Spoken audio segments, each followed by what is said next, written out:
A la espera, Consejo Nacional Electoral anunciará condiciones para recolección del 20% de las firmas.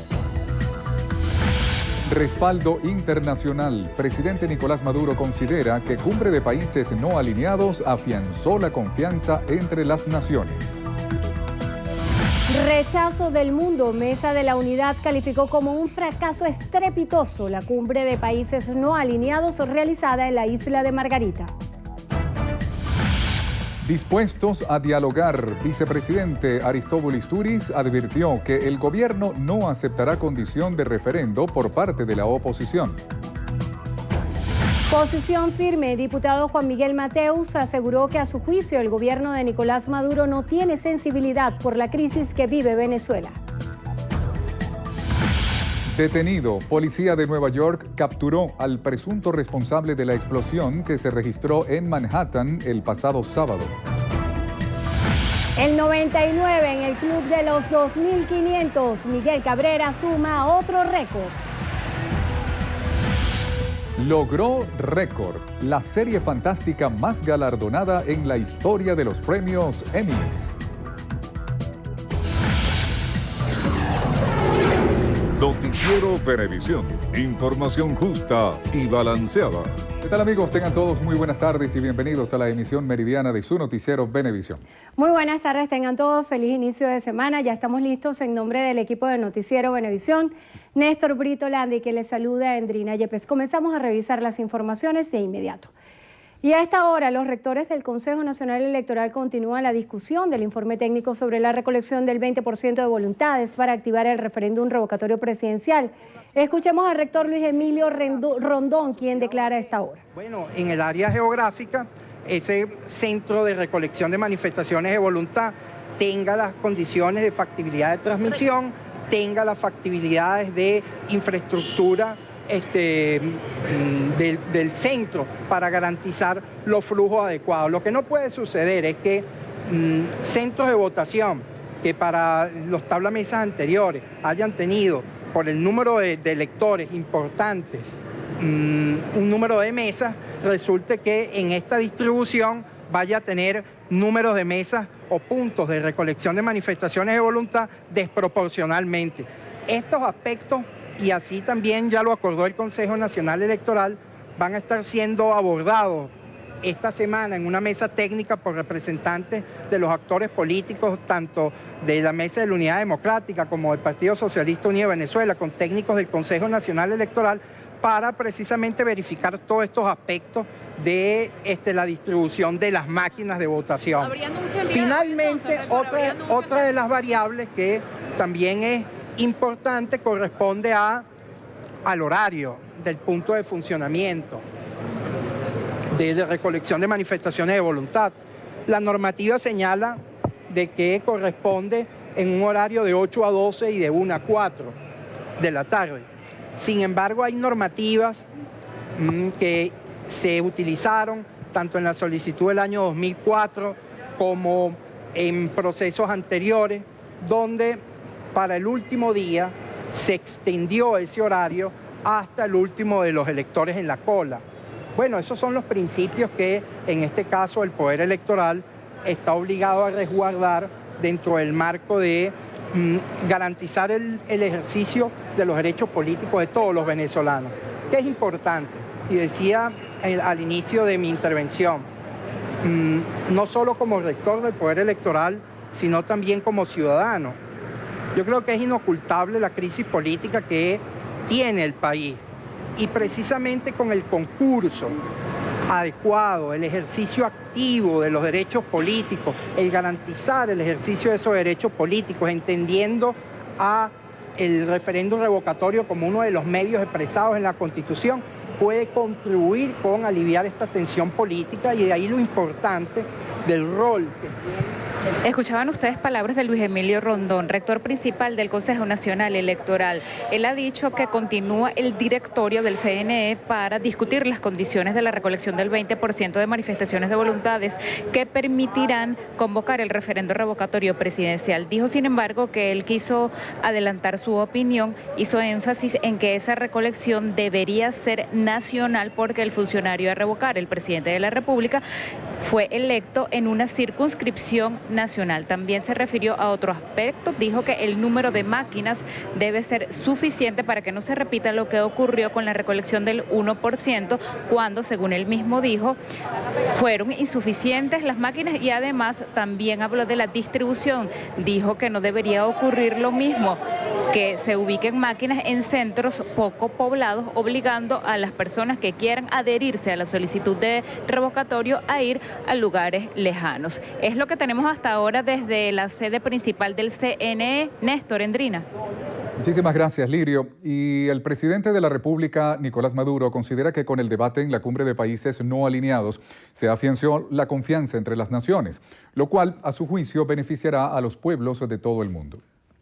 Y se ha sentido un brillo especial, nuevo, que permite reforzar la posición común de superarnos en calidad y en capacidad de influencia para atender y resolver los conflictos de carácter mundial, de carácter regional, de carácter subregional, y para avanzar hacia un nuevo sistema de Naciones Unidas verdaderamente democrático, donde se pueda ganar, como estoy seguro vamos a hacerlo, un sistema de Naciones Unidas más equilibrado, más democrático, al servicio de la paz, no al servicio de lobbies que imponen criterios de derechos humanos parcializados. En un encuentro con medios nacionales e internacionales en la isla de Margarita, el primer mandatario afirmó que la cumbre fue un éxito que no dejó espacio para saboteos. Hay quienes pretendieron sabotear esta cumbre. No pudieron, nosotros dijimos. Quisieron incendiar Venezuela para ver si se suspendía la cumbre. Había un teléfono que sonaba mucho y cuando se contestaba solamente se escuchaba un idioma y unos gritos en inglés. No pudieron sabotearla. Ahora están tratando de empañarla. No podrán empañarla. Esta cumbre, podemos decir, ha sido un éxito total. Una victoria de la diplomacia bolivariana y una victoria de toda Venezuela. El presidente Maduro se encontró con sus homólogos Rafael Correa de Ecuador, Evo Morales de Bolivia, de Cuba, Raúl Castro, entre otros líderes mundiales que acudieron a la isla de Margarita para asistir a la cumbre.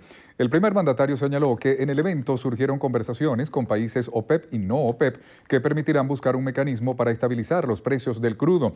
Sobre la situación en el Mercosur, el jefe de Estado adelantó que mañana, es decir, hoy, la canciller Delcy Rodríguez se pronunciará al respecto. El pasado domingo, Venezuela asumió la presidencia pro tempore del movimiento de países no alineados y anunció que el próximo encuentro se realizará en Azerbaiyán en 2019. La Mesa de la Unidad calificó la 17ª cumbre del Movimiento de Países No Alineados como un fracaso estrepitoso.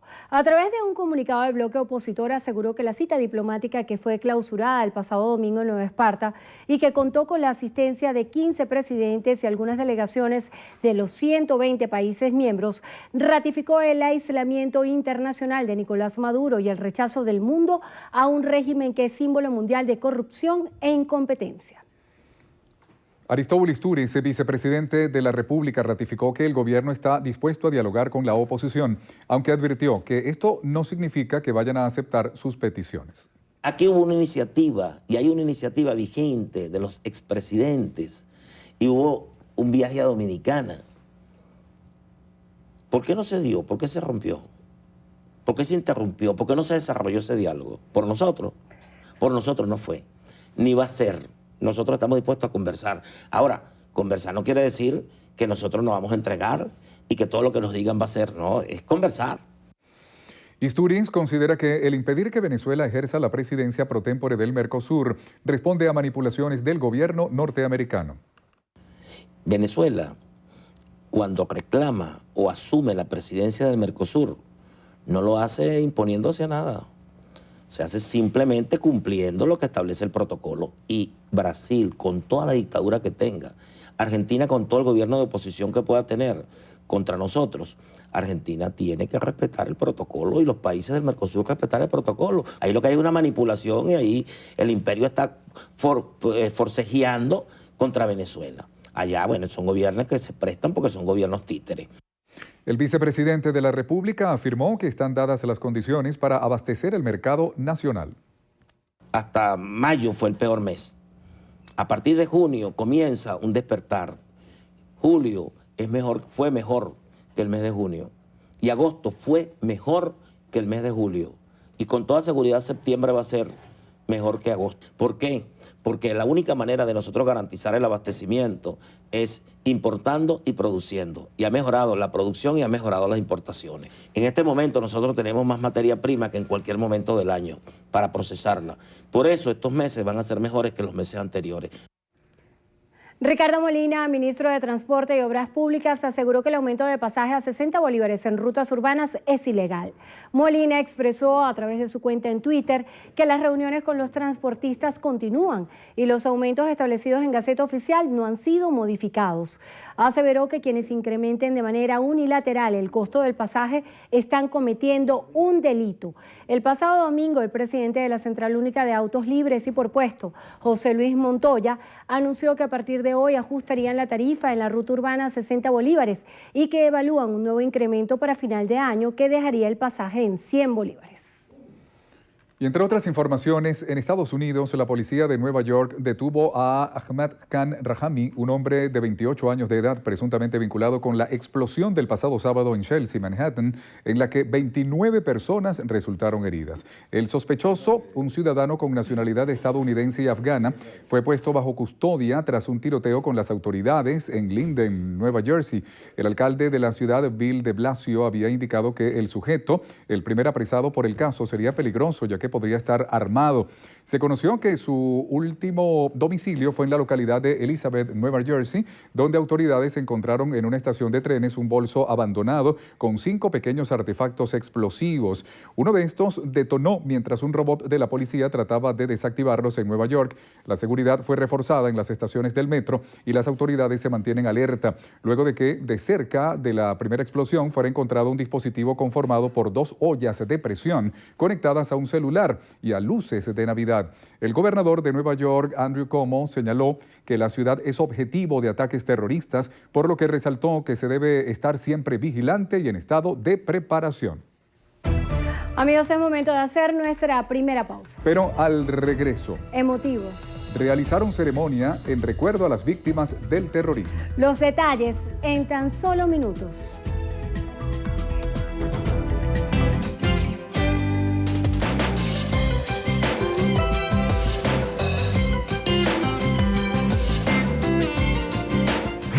El buen venezolano es organizado y establece normas para cuidar y proteger a su familia.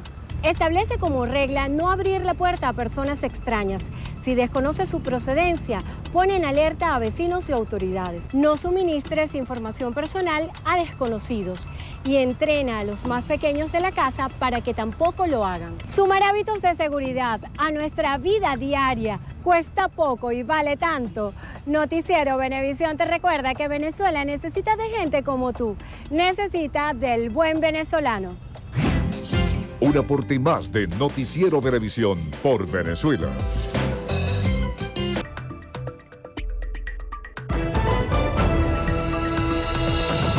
Amigos, continuamos con las informaciones. El alcalde del municipio Chacao, Ramón Muchacho, afirmó que hasta la fecha no existe un diálogo real entre gobierno y oposición. En Venezuela en este momento no hay verdaderamente un diálogo. Puede haber habido un par de encuentros, puede haber habido algunas conversaciones para unos temas técnicos, pero un diálogo donde están sentadas ambas partes con la verdadera convicción y motivación para llegar a acuerdos que nos permitan avanzar y superar esta crisis, eso yo no lo veo. Ojalá estuviéramos ahí. Yo no veo que en este momento haya en Venezuela un diálogo con posibilidades de llegar a acuerdos para superar esta crisis. El alcalde considera que el oficialismo pierde tiempo en buscar la división y confrontación dentro de la mesa de la unidad democrática. Yo creo que a nosotros nos fortalece la diversidad de puntos de vista que hay dentro de la unidad democrática. Y además logramos conversar y logramos hacer acuerdos y hacer sacrificios para lograr esos acuerdos y lograr esa unidad. Distinto que en el oficialismo. En el oficialismo todo el mundo piensa igual. ¿Tú has visto a alguien en el oficialismo que piensa distinto? El que piensa distinto se va del partido, sale del proyecto político. Ramón Muchacho reiteró su mensaje de esperanza para la realización del referendo revocatorio este año. Rechazó el lento accionar del CNE para llevar a cabo el proceso. Los gobiernos malos se van y los buenos también se van y nadie se queda. El único que se quiere quedar para siempre es este gobierno que está aquí. Entonces, al final nosotros lo único que estamos pidiendo es la oportunidad de manifestarnos, y si el CNE y el gobierno se ponen de espalda a ese clamor, la Mesa de la Unidad Democrática, estoy seguro, le dará conducción política a este proceso. El gobernador del estado Táchira, José Bielma Mora, fue designado por el Ejecutivo Nacional para realizar compras de productos en Estados Unidos, Panamá, Brasil y Bogotá. Bielma Mora afirmó que la compra no se limitará a importar alimentos. Explicó que la práctica se está haciendo también en otras entidades. Indicó que inicialmente los productos llegarán a los estados Mérida y Barinas, posteriormente arribarán a la capital. Recordó que en otros estados como Bolívar y Anzoátegui ya se están recibiendo mercancías procedentes de otros países como Brasil y Surinam, entre las que se encuentran alimentos, materia prima, mercaderías y ropa. Juan Miguel Mateus, diputado a la Asamblea Nacional por la Mesa de la Unidad, destacó que el gobierno de Nicolás Maduro no tiene sensibilidad por la crisis que vive Venezuela. Asimismo, señaló que la oposición continúa firme para que el revocatorio presidencial ocurra este año. El parlamentario manifestó que la actitud de los miembros del gobierno nacional siempre ha sido de burla contra los venezolanos. Enfatizó que la rectora del CNE, Tibisay Lucena, no dio la cara este 13 de septiembre, por lo cual están atentos ante la pronunciación que tenga el organismo electoral el día de hoy. La gente lo que dice es, en vez de estar pensando en pajaritos preñados de la ONU, la gente lo que dice es, quiero comer mejor, quiero que los realitos me alcancen, quiero que haya medicinas y quiero que no nos maten, que no tengamos miedo al hampa, que no seamos víctimas de la violencia. Con respecto a la situación del país con el Mercosur y la cumbre de los países no alineados, el diputado Mateus indicó que el presidente Nicolás Maduro se está quedando sin respaldo de organismos internacionales, esto debido a las acciones que a su juicio son arbitrarias. Expresó que la prioridad debe ser la producción y el abastecimiento. 70% de los venezolanos no comen 3 veces al día. Eso es un drama. Según lo que ha dicho el mismo gobierno regional de Francisco Ameliás, 1.720.000 carabobeños pasan hambre. Es decir, 76% de nuestro estado está en situación de hambre. Eso es Carabobo, que es Venezuela. 60% de los padres carabobeños tienen que dar su comida a sus hijos. Casi 20.000 armas han sido inhabilitadas en lo que va de año, así lo informó Katherine Harrington, viceministra del Sistema de Investigación Penal, quien enfatizó que el objetivo es disminuir los hechos de violencia en el país. Harrington agradeció al respaldo de los movimientos sociales, a quienes le pidió su apoyo en favor de la seguridad nacional. 20.000, señores, de las entregadas voluntariamente por los ciudadanos. Llevamos casi 3.000 de las que entregan los ciudadanos, pero con ayuda de todos ustedes queremos que sean más, que sean millones, que sean miles, que sean todas aquellas armas que deben estar en manos del Estado, las que generan violencia y mortandad, y para eso va dirigida todas nuestras políticas. Harrington indicó que a través de la misión A Toda Vida Venezuela han priorizado 75 municipios de todo el país, donde pretenden promover la cultura del desarme como una forma de garantizar convivencia en paz. Asimismo, adelantó que trabajarán en la sensibilización de los centros penitenciarios. 51 cadáveres fueron ingresados a la morgue de Bellomonte durante este fin de semana. Entre los casos se contabiliza el crimen de un obrero identificado como Jonathan Ramírez, de 28 años, en un centro hípico en Catia, aquí en Caracas. Euclides Sotillo nos tiene el reporte. Buenas tardes, adelante. Hola, buenas tardes. Los familiares de Jonathan Ramírez cuentan que había ido a jugar caballos junto a su sobrino de 16 años en la tarde del domingo en un remate ubicado en la calle La Lucha de Catia. Una vez que había ganado en una de las carreras, fue sorprendido por hombres armados, quienes irrumpieron al lugar y sin mediar palabras le dispararon. Había tenido, según su padre, problemas con otro hombre también en Catia semanas antes. Le dieron 4 tiros, mientras que el menor y otras 2 personas resultaron heridas. El que lo mató fue un jefe de pandilla, pues.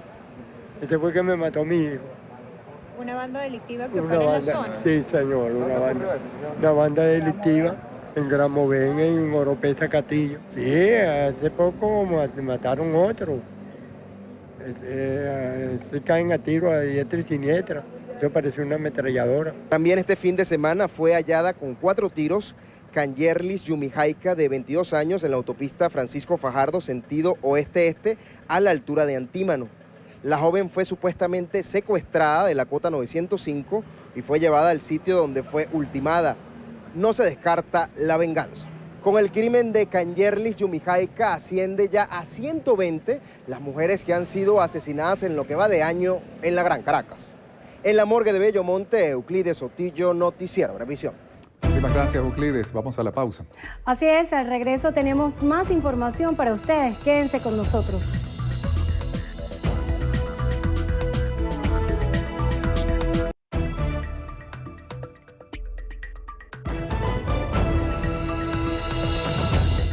En Estados Unidos, líderes mundiales se comprometieron a reforzar la seguridad de los refugiados. Esto durante una cumbre sobre la situación de los migrantes en el 71º periodo de sesiones de la Asamblea General de la Organización de Naciones Unidas.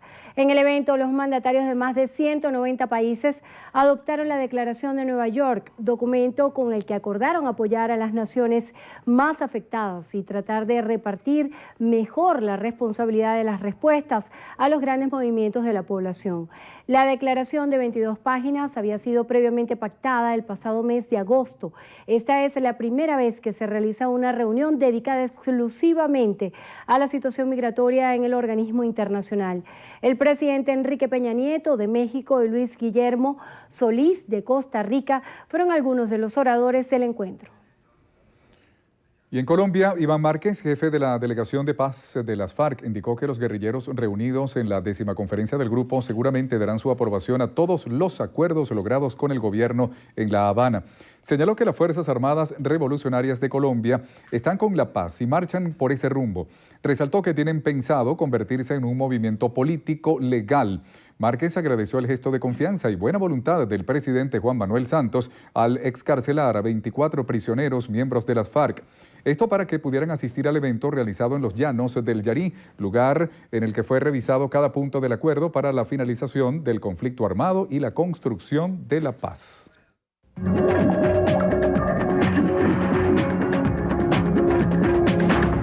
Iniciamos nuestro recorrido por lo que pasa en el mundo en China, donde al menos 5 personas fallecieron y otras 5 se encuentran heridas tras la explosión por gas en un edificio residencial de la ciudad de Gusi, en la provincia de Jiangsu. El accidente produjo un colapso de la construcción de 2 pisos, por lo que algunos residentes se encuentran atrapados bajo escombros. Los heridos fueron hospitalizados y las autoridades se encuentran investigando las causas. En la ciudad de París, Francia, fue realizada una ceremonia en memoria de todas las víctimas del terrorismo. Durante el evento, los nombres de 230 fallecidos en el país o en el extranjero fueron leídos en voz alta. El homenaje fue organizado por asociaciones de víctimas y contó con la asistencia del presidente François Hollande. En Tailandia, al menos 15 personas, entre ellas un menor, fallecieron tras el naufragio de una embarcación. 11 personas se encuentran desaparecidas y otras 46 resultaron heridas luego de que el ferry, que trasladaba más de 100 pasajeros, chocara contra un pilar de un río. Rusia Unida, partido del mandatario de ese país, Vladimir Putin, obtuvo la mayoría en las elecciones parlamentarias realizadas el pasado domingo. Oficialmente fue anunciado que con 93,1% de los votos escrutados, la fracción política obtuvo 343 de los 450 escaños que conforman la Cámara de Diputados. Es momento de hacer una breve pausa. Y en breve, pierden el liderato. Equipo más ganador de Italia cae ante histórico rival y se baja de la cima de la tabla. Los detalles en tan solo minutos con Gregorio Rojas.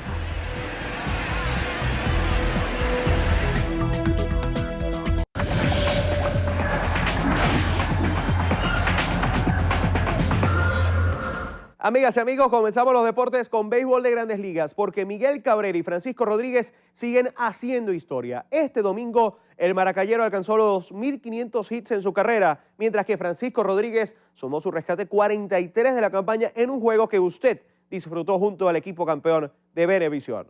Nos vamos al Progressive Field de Cleveland, tercer episodio, y Miguel Cabrera, que conecta este sencillo al jardín derecho para convertirse en el jugador número 99 en unirse al club de los 2.500 hits.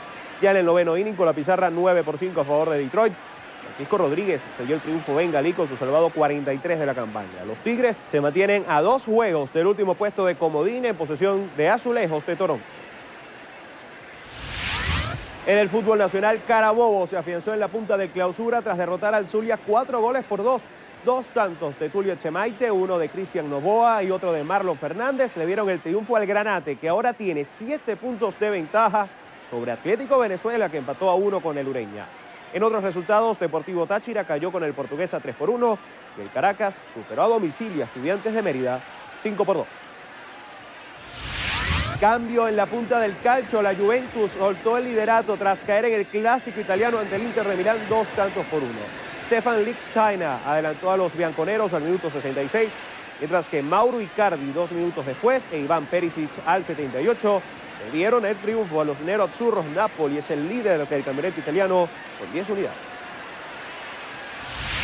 Y cerramos con Fórmula 1 porque Nico Rosberg se quedó este domingo con el Gran Premio de Singapur, 15ª válida del Campeonato Mundial. Daniel Ricciardo finalizó en segunda posición, mientras que el británico Lewis Hamilton cerró el podio. Rosberg es el líder del Mundial con 273 puntos, 8 más que su compañero Hamilton. Y hasta aquí los deportes en su noticiero Venevisión. Un fuerte abrazo para todos.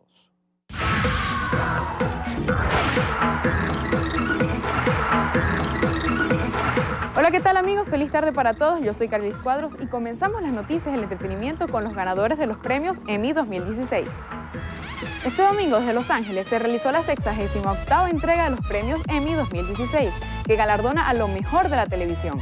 El comediante Jimmy Kimmel abrió la noche con una secuencia que tuvo a los nominados, dragones y hasta un cameo.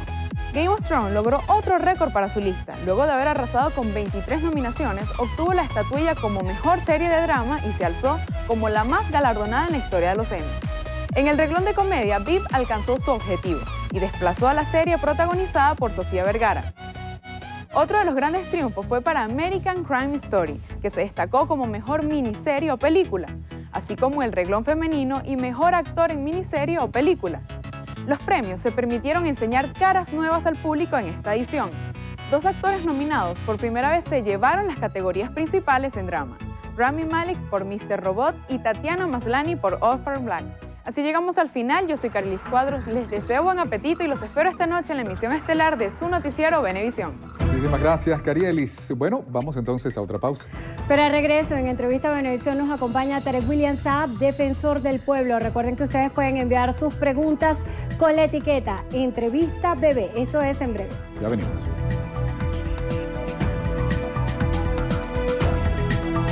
Entrevista Venevisión.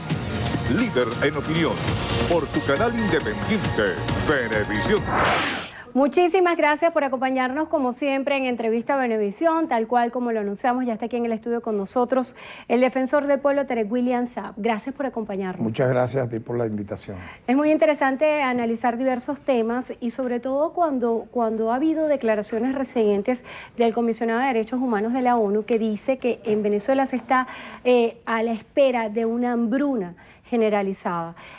¿Cuál es la situación y desde su despacho cómo se canalizan las solicitudes que llevan algunos ciudadanos en este sentido en cuanto al acceso a los alimentos y también el acceso a las medicinas, que entiendo usted ha tenido una disposición en este sentido amplia para recibir en su despacho a personas que van con este tipo de demandas? Bueno, efectivamente, nosotros hemos abordado de manera institucional, aclarando siempre que la Defensoría del Pueblo es un órgano de protección de derechos humanos, de mediación de derechos humanos y no es un ministerio, no forma parte del Ejecutivo y por lo tanto no somos el ente competente para abordar asuntos de ese nivel, pero sí somos un ente protector, defensor de los derechos y garantías de la gran mayoría. Y en ese sentido nosotros hemos realizado múltiples mesas técnicas de trabajo, particularmente con órganos que sí tienen mucho que ver con el tema, como el Ministerio de la Alimentación, en el caso de la Medicina, el Ministerio de la Salud,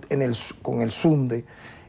Finalmente, en época reciente, construimos un protocolo con el SUNDE para inspeccionar, por ejemplo, abastos, grandes abastos, supermercados, que tienen a bien la venta de productos en vista de denuncias que hemos constatado. Por ejemplo, la reventa de productos a precios ya delictivos y criminales, el acaparamiento, la especulación.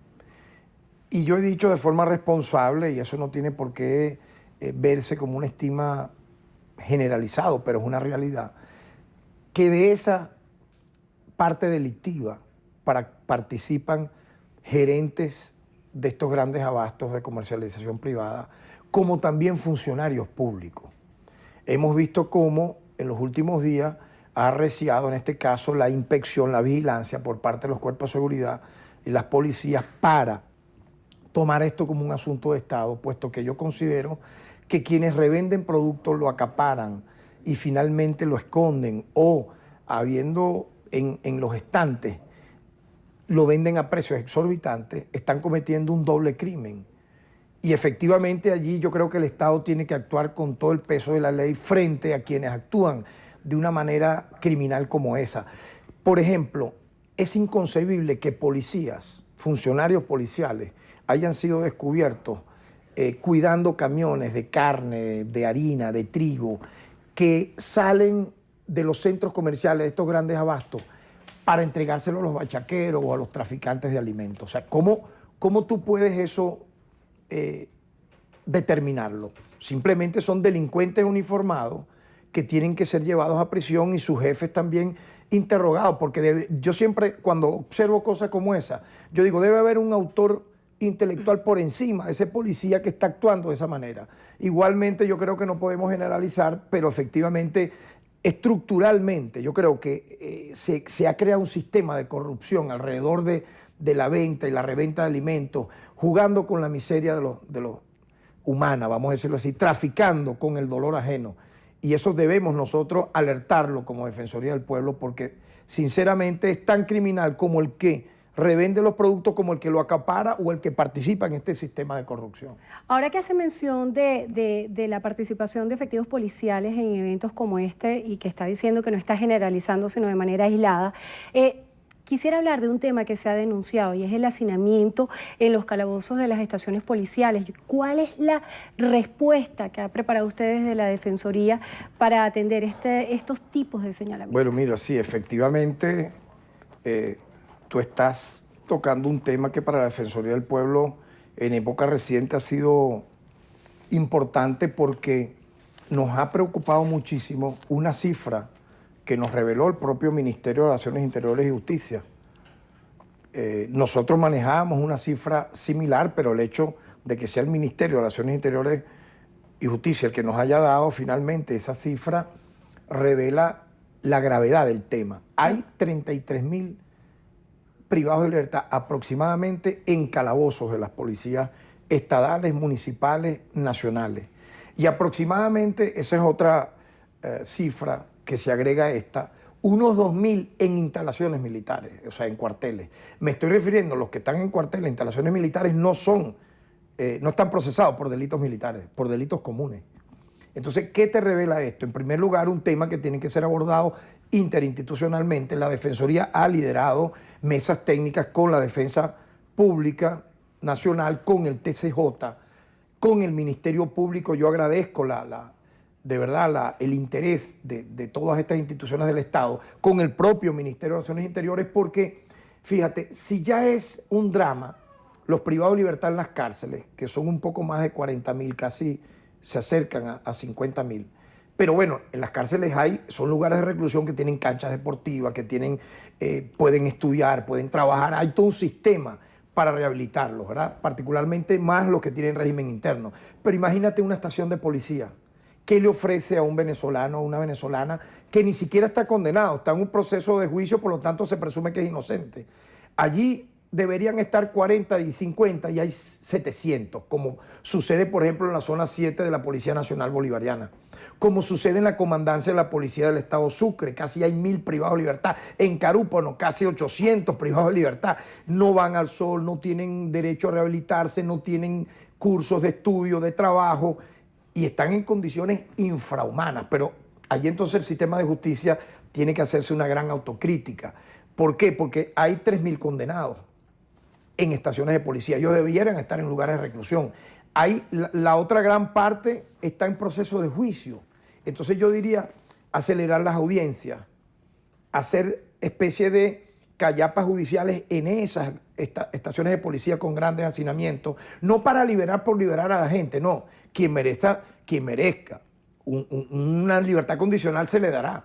Quien no la merezca, bueno, debería estar entonces en un lugar de reclusión, no en una estación de policía, hacinado en condiciones de insalubridad. Y esos son, mira, yo agradezco a Andrina la pregunta porque son presos olvidados. No tienen la plataforma mediática de una ONG nacional o internacional o de un organismo multilateral que hable por ellos.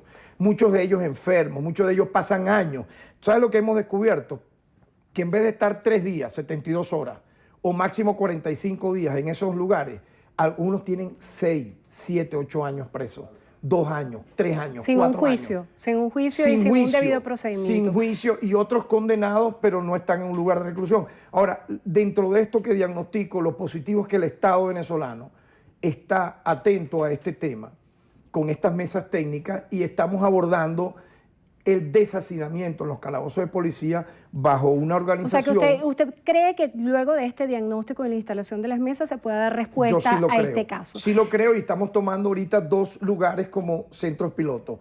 La Policía Nacional Bolivariana en la zona 7 y el 6 CPC del Llanito. Ahora bien, usted estaba haciendo referencia a que estos presos no cuentan con una plataforma comunicacional para hacer visible este caso.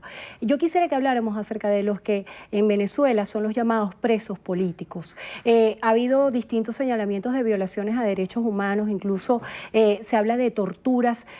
¿Cuál es la postura que tiene la Defensoría en este caso? Y si usted ha podido conocer de cerca, y voy a referirme al caso de John Goycochea, al caso de Melo, ¿usted ha tenido un acercamiento a estos casos y puede dar cuenta de lo que está sucediendo? El mismo caso de Leopoldo López. Sí, fíjate, si algo yo creo ha ganado en este un poco más de año y medio de gestión que llevamos a la Defensoría del Pueblo, es que nosotros somos una institución nacional de derechos humanos abierta a todos los sectores de la sociedad venezolana.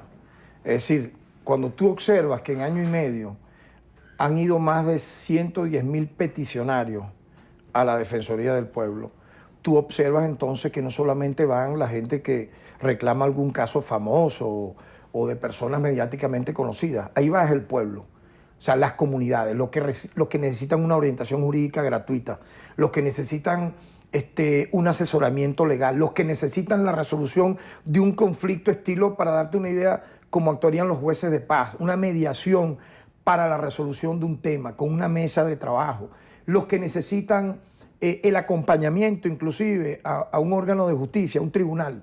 Entonces, nosotros no discriminamos, obviamente. Pero usted ha podido constatar, claro, si existen o no violaciones a los derechos humanos. Entonces, en esos casos que tú me consultas, que obviamente dentro de todo lo que yo te menciono es una minoría, nosotros igual lo hemos atendido a sus familiares, a sus abogados,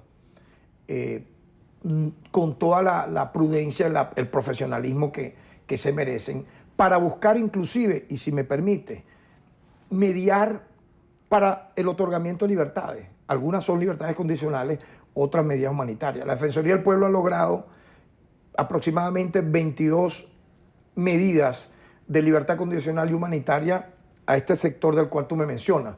Voy a hablarte, por ejemplo, casos como el de Raúl Baduel, casos como el de Jeremías Silva, el de Inés González, el de Pablo Estrada, el de Magalis Contreras, el de Cristian Holda, que el de Marcelo Crobato, tuvieron la mediación, la participación en un número, pudiera seguir el del propio Antonio Ledesma, luego de su intervención quirúrgica, el del propio Ceballos en su momento en que fue trasladado al 26 de julio y luego por mediación de la Defensoría tuvo casa por cárcel. Se le revocó la medida porque el tribunal así lo decidió. Ese es un tema diferente. Ahora, en el caso de Goycochea, fíjate, en el momento en que sus abogados tramitaron ante nosotros una vigilancia en relación al lugar de reclusión donde él estaba, fíjate, allí se hizo mucha especulación y su propia esposa finalmente desmintió el tema, que él estaba, yo creo que las denuncias no pueden ser a la ligera, estaba comiendo excrementos, o sea, imagínate,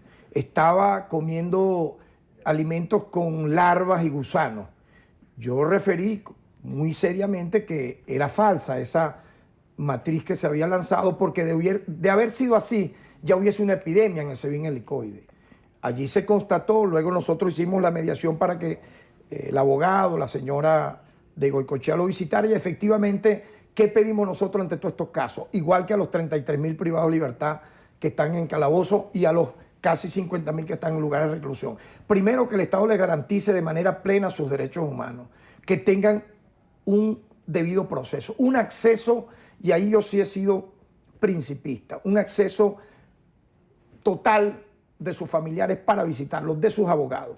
Yo estoy en contra de cualquier tipo de aislamiento, de incomunicación a cualquier privado de libertad, porque si ya de por sí estar privado de libertad es un tema fuerte, que te aíslen, que te incomuniquen, no es lo correcto, a menos que tú cometas, imagínate, un delito dentro de la cárcel o de la estación de policía que te amerite eso, pero de no ser así, yo soy de la idea que todas las facilidades para un privado de libertad, tener acceso a sus abogados, sus familiares, a los tribunales, a la audiencia, tiene que ser garantizada, y nosotros así lo hemos ido trabajando sin ningún tipo, repito, de discriminación. Se nos está agotando el tiempo. Yo quisiera que en concreto habláramos de temas que también han sido fuertes y están en la opinión pública, no solamente nacional, sino internacional. Se ha dicho que en Venezuela hay persecución política, que se criminaliza la disidencia, que hay violaciones a los derechos humanos. ¿Cuál es su postura en este sentido, atendiendo a la responsabilidad que tiene la Defensoría? Yo pienso que en el caso de Venezuela, con el tema de los derechos humanos, se han difundido medias verdades que terminan siendo medias mentiras y al finalmente contaminan la realidad. O sea, Venezuela es un país democrático, no es una dictadura militar, de entrada. O sea, esa gente que va por el mundo diciendo que en Venezuela hay una dictadura militar, sinceramente, ¿qué sui generis dictadura militar? Dictadura militar es la de Argentina, que el 16 de septiembre del año 76, en la llamada Noche de los Lápices, secuestró y mató y desapareció a decenas de estudiantes del liceo menores de edad, y hasta ahorita no se sabe dónde están, para hablarte de un caso. Dictadura militar era la chilena, que mató a 5.000 personas, y ninguno hasta ahora, pasado todos los años de la transición a la democracia, ha pagado por esos delitos. O la dictadura que pudimos haber visto en Uruguay, que produjo 5.000 desaparecidos, torturados, etc. Entonces, fíjate, Venezuela tiene fallas, obviamente, a nivel de derechos humanos, como la tiene toda la democracia.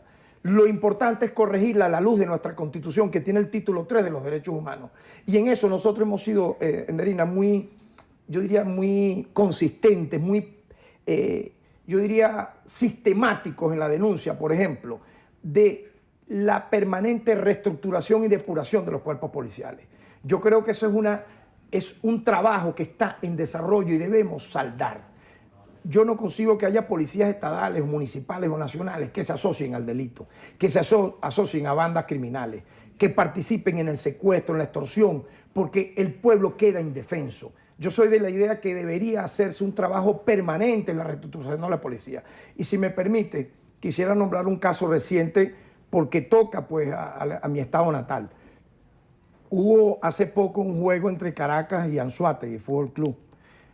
Lamentablemente, la policía de Anzoátegui, según los videos que yo he observado y las fotos, actuó de manera impropia contra las barras del Caracas Fútbol Club, incluso ocasionando heridos de consideración, creo que 20 heridos de perdigonazo.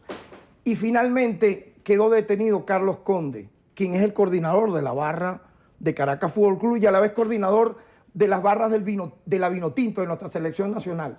Él ahora está detenido, privado de libertad, fíjate tú lo insólito, acusado de intento de homicidio en grado de frustración. Yo creo que ahí debe actuar y revisar ese caso el tribunal en Anzoátegui y la Fiscalía, ya la Defensoría del Pueblo, por medio de nuestro delegado en Anzoátegui, lo está investigando, porque te pongo ese como ejemplo. O sea, cosas como esa, si ocurren, debemos corregirla. Esa es la postura del Defensor del Pueblo. O sea, supóngase que ocurre un hecho irregular, que atente a los derechos humanos. ¿Qué es lo importante? Que rápidamente actúe el Estado para corregir.